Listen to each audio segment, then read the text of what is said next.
গাজীপুর মহানগর বিএনপির সকল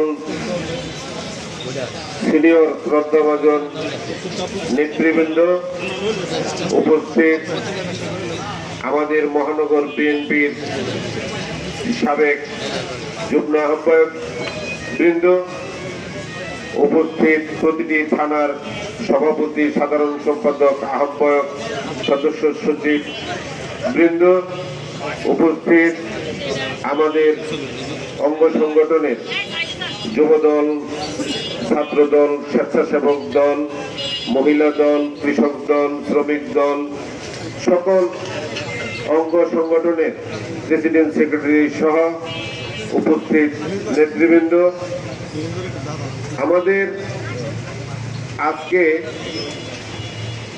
এই বিএনপি সরকার ক্ষমতায়, আমরা আশা করেছিলাম যে আমাদের দেশনেত্রী, যিনি কখনো অন্যায়ের সাথে আপোষ করেননি, তিনি আবার চতুর্থবারের মতন এই বাংলাদেশের প্রধানমন্ত্রী হবেন এবং বাংলাদেশকে তিনি তার নেতৃত্বে এই আগামীর বাংলাদেশ, যে বাংলাদেশের স্বপ্ন দেখেছিলেন আমাদের বর্তমান প্রধানমন্ত্রী জনাব তারেক রহমান, সবার আগে বাংলাদেশ, সেই বাংলাদেশের নেতৃত্বে থাকবে বেগম খালেদা জিয়া। অত্যন্ত দুঃখের সাথে বলতে হয়, অত্যন্ত পরিতাপের বিষয়, বিগত সময়ে সেই ফ্যাসিস্ট সরকার আমাদের সেই নেত্রীকে তিলে তিলে পয়জনের মাধ্যমে তাকে এতটা অসুস্থ থেকে অসুস্থ করে শেষ পর্যন্ত তাকে মৃত্যুবরণ করতে হয়েছে। আমরা এই তার 82তম জন্মবার্ষিকীতে ঘৃণা জানাই সেই সকল অপকর্ম যারা করেছিল, যারা আজকে এই দেশ থেকে চিরতরে বিদায় নিয়েছে, আত্মগোপন করেছে এবং আওয়ামী লীগ শব্দটি উচ্চারণ করতে এই বাংলাদেশে এখন আর কেউ সাহস করে না। আমরা এই মৃত্যুকে আমরা আমাদের শক্তিতে পরিণত করে আজকের সরকার, বিএনপির সরকার, জনাব তারেক রহমানের নেতৃত্বেই একমাত্র নিরাপদ বাংলাদেশের মানুষ, সেই লক্ষ্যে আমাদেরকে নিয়ে যে দেশ গড়ার কাজ করতেছেন, আমরা আশা করতেছি যে খুব তাড়াতাড়ি এই বাংলাদেশ বিশ্বের মানচিত্রে একটি অন্যতম সুখী, সমৃদ্ধি এবং সুন্দর, শক্তিশালী বাংলাদেশ হিসাবে আমরা প্রতিষ্ঠিত হব।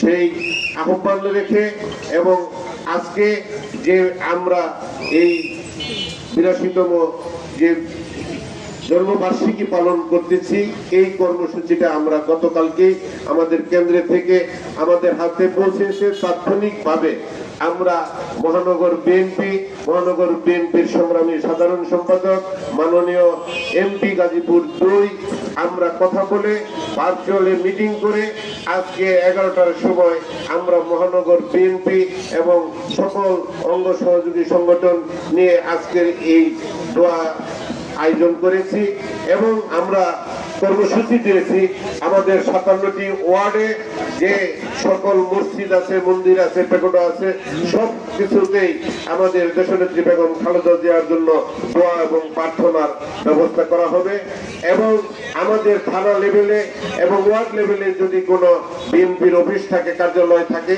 তাহলে সেখানেও বাদ আসর সেই অফিসে দোয়ার আয়োজন করা হবে।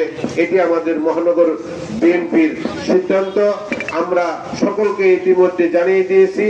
আপনারা আশা করি বিকালে সেগুলো আপনারা অবশ্যই পালন করবেন এবং মিলাদ এবং দোয়ার ব্যবস্থা করবেন। কথা দীর্ঘায়িত করব না, মূলত আলোচনা বলতে কিছুই আসলে আমরা রাখতে চাইনি, যেহেতু আমাদের মধ্যে এখানে সবচাইতে বয়োজ্যেষ্ঠ, এক কথায় যার কোনো পদ পদবি লাগে না, তিনি হলেন মীর হালিমুজ্জামান ননি সাহেব। তিনি কথা বলেছেন।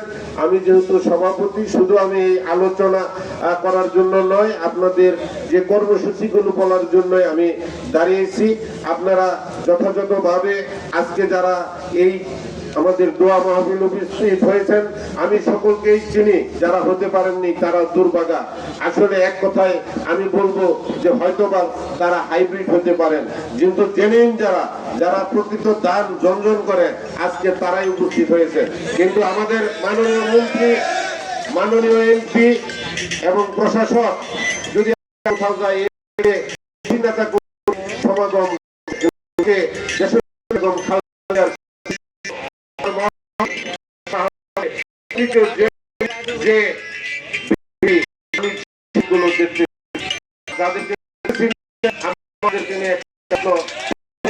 ধন্যবাদ।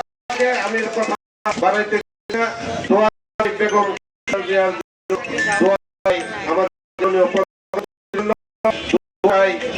সকল জন্য দোয়া চাই, আমাদের ছেড়ে আমাদের এই দল দিয়ে এবং গাজীপুরের নেতৃত্ব যারা মাঝ থেকে হারিয়ে গেছেন, দোয়া চাই জুলাই যোদ্ধাদের জন্য, দোয়া চাই ৭১-এর যোদ্ধাদের জন্য, সকলের জন্য।